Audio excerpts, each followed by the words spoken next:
Hey, it's Dr. Dare with 5 reasons why the death of a loved one can leave you feeling vulnerable. And so the definition of vulnerable, in my opinion, is when you're just exposed some of the things that you don't want people to see or have knowledge of because you fear that they can use it against you. And so when you lose someone, I feel like there's several things that or several reasons why you're left vulnerable. And that leads me to number one.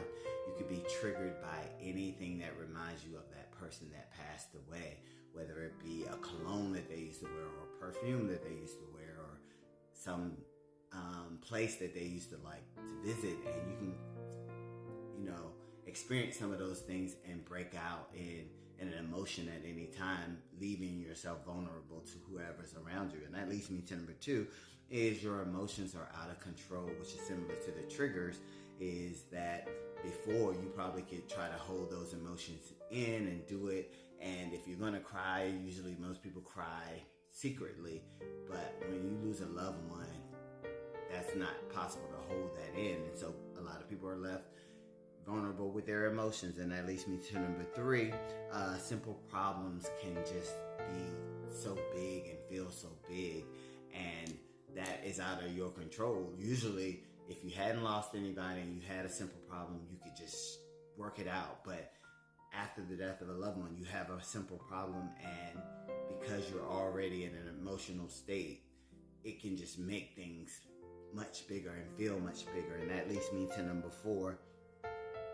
It might be your first time asking for help.